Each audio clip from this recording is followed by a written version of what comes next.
Здравствуйте, дорогие подписчики и гости канала. Надеюсь, что у вас все хорошо. Сегодня буду готовить торт на день рождения сына. Он захотел, чтобы в торте клубника была везде. В начинке, в креме, в пропитке и даже в бисквите. Клубники много не бывает. Начну с того, что пюрирую размороженную клубнику. Естественно, можно использовать свежую, если она у вас есть. Клубники у меня 845 грамм. Она не сладкая. Список необходимых продуктов оставлю в описании под видео и в конце этого видео. Готовое пюре разделила на 4 части. 127 грамм пойдет для пропитки торта. 150 грамм для конфитюра в крем. 130 грамм пойдет в бисквит. И на конфитюр в начинку осталось 420 грамм. 18 грамм пюре я потеряла, когда разливала его по мискам. Готовлю конфитюр в начинку. Здесь 20 грамм кукурузного крахмала. Заливаю его холодной водой, чтобы покрыть. И перемешиваю до растворения крахмала. В сотейник наливаю 420 грамм клубничного пюре. Добавляю 70 грамм сахара по вкусу. Я не хочу делать конфитюр слишком сладким. Перемешиваю и на медленном огне довожу до кипения и растворения сахара. Готовлю пюре 2 минуты.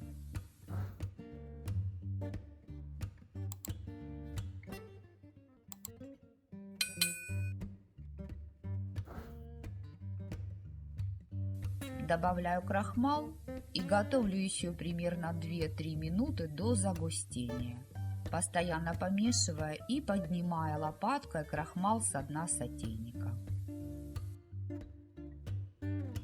Готовый конфитюр переливаю в миску и накрываю пищевой пленкой в контакт, чтобы он не обветрился. Дам конфитюру остыть и уберу его в холодильник до завтра. Теперь готовлю конфитюр для крема. Этот конфитюр должен быть более густым, поэтому готовлю его отдельно. 8 грамм кукурузного крахмала заливаю холодной водой и перемешиваю до растворения крахмала. В сотейник наливаю 150 грамм клубничного пюре. Добавляю 30 грамм сахара по вкусу, перемешиваю и на медленном огне довожу до кипения и растворения сахара. Добавляю крахмал и готовлю еще примерно 2-3 минуты до загустения, постоянно помешивая. Готовый конфитюр переливаю в миску и накрываю пищевой пленкой в контакт. Дам конфитюру остыть и тоже уберу в холодильник до завтра. Пропитку для торта я тоже решила приготовить заранее. В сотейник наливаю 127 грамм клубничного пюре.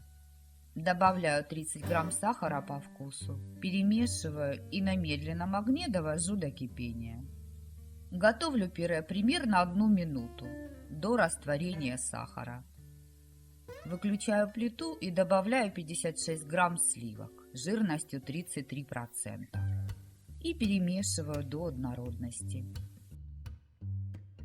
Переливаю в миску, накрываю крышкой, дам пропитке остыть и тоже уберу в холодильник до завтра. Теперь готовлю бисквит. Все ингредиенты для бисквита комнатной температуры. У меня в миске 280 грамм просеянной пшеничной муки. Добавляю 25 грамм кукурузного крахмала, 10 грамм разрыхлителя для теста и перемешиваю сухие ингредиенты до однородности. К 6 яйцам весом 330 грамм добавляю щепотку соли и перемешиваю на низкой скорости миксера до образования легкой пены. 180 грамм сахара добавляю частями, не прекращая взбивания.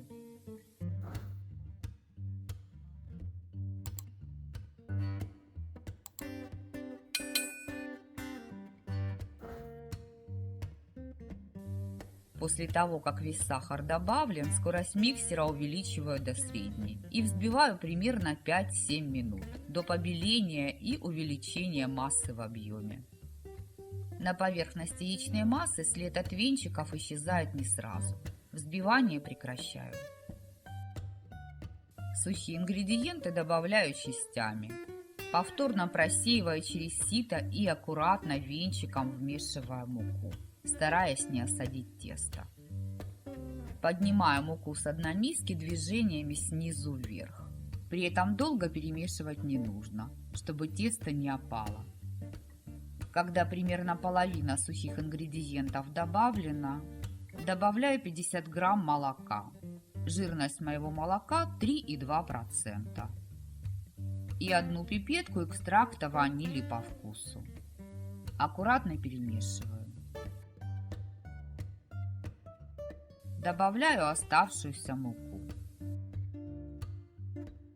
Вливаю 130 грамм клубничного пюре. Перемешиваю. И добавляю 60 грамм растопленного сливочного масла. Жирность моего масла 82,5%. Перемешиваю до однородности. Я заранее подготовила кондитерское кольцо. Установила диаметр 20 сантиметров, обтянула его пищевой фольгой, а на дно положила пергамент по размеру кольца. Правильнее бы было выпечь 2 бисквитных коржа, но у меня нет 2 одинаковых форм, а во времени я ограничена, поэтому буду рисковать. Бисквитное тесто стоять не должно, чтобы не осело. Его нужно сразу отправлять в духовку.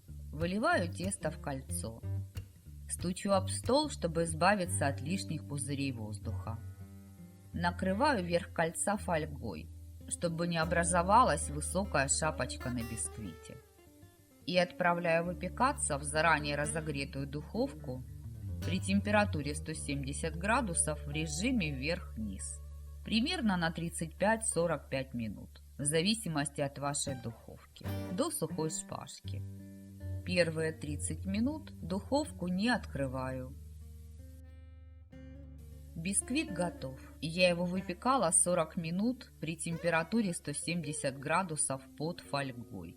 И так как он был мокрый, фольгу сняла и выпекала еще примерно 25 минут при температуре 180 градусов. Даю бисквиту немного остыть, чтобы я могла прикоснуться руками к форме. Вырезаю бисквит из кольца и немного остужаю на решетке. Еще теплый бисквит заворачиваю в пищевую пленку.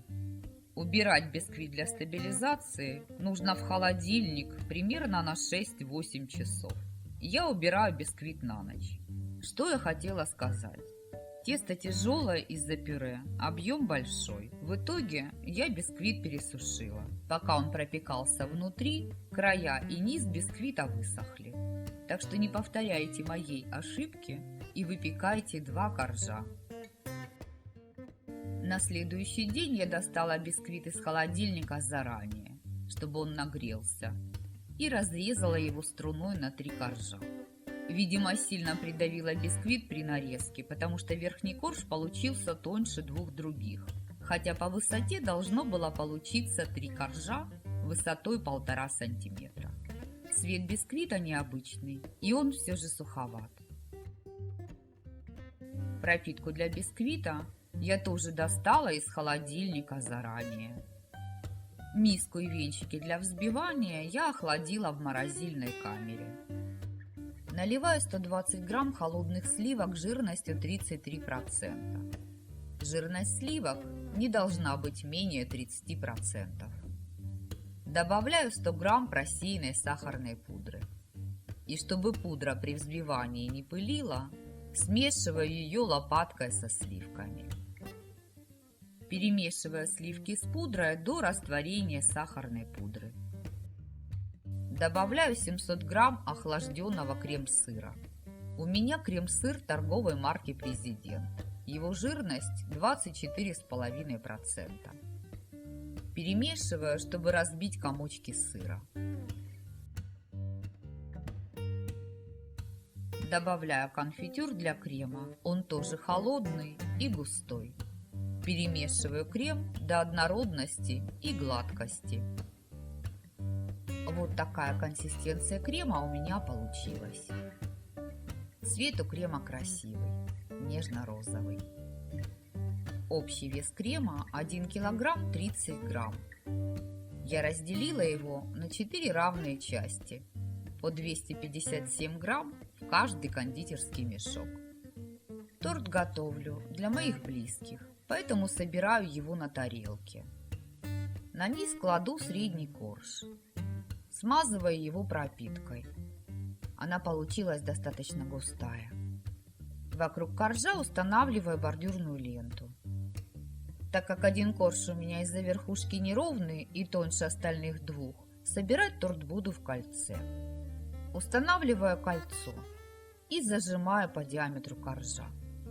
Если у вас нет бордюрной ленты, можно кольцо обтянуть пищевой пленкой. Крема у меня немного, поэтому сначала по центру наношу немного крема и ложкой тонким слоем распределяю его по коржу. Делаю бортик из крема.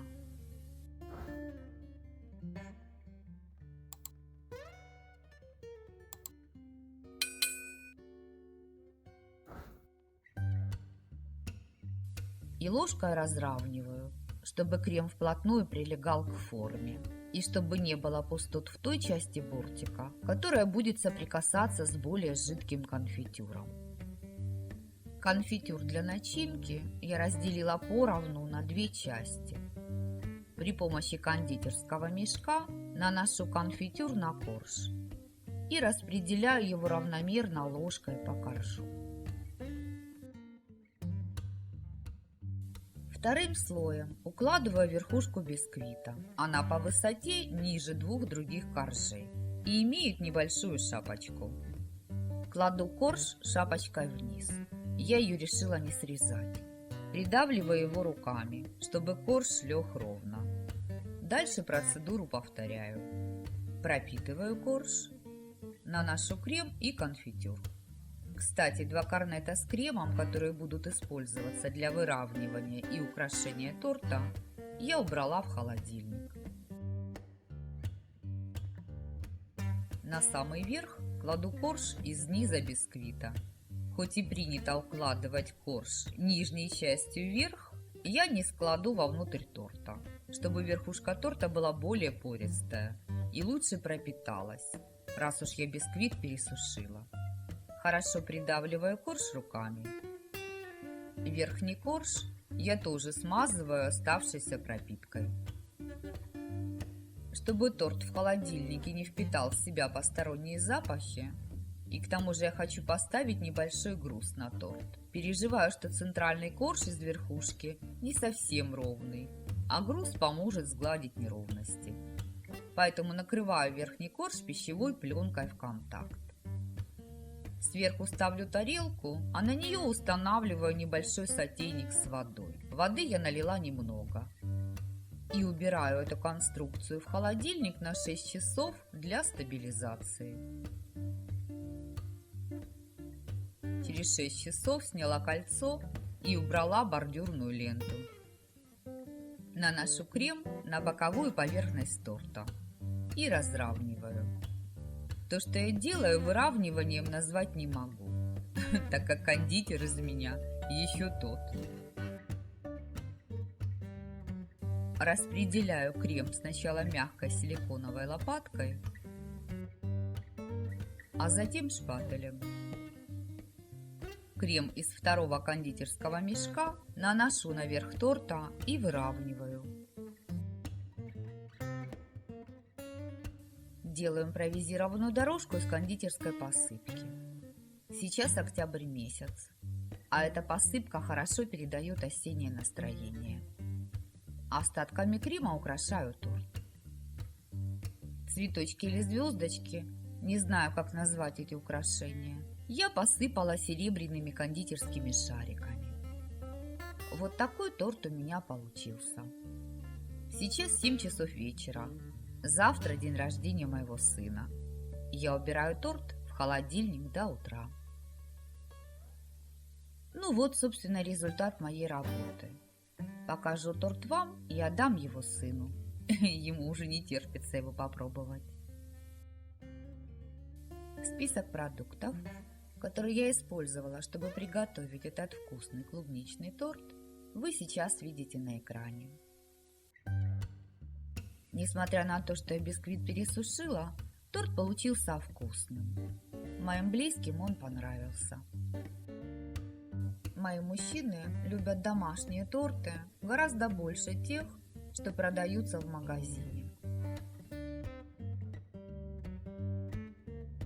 Вот так выглядит торт в разрезе.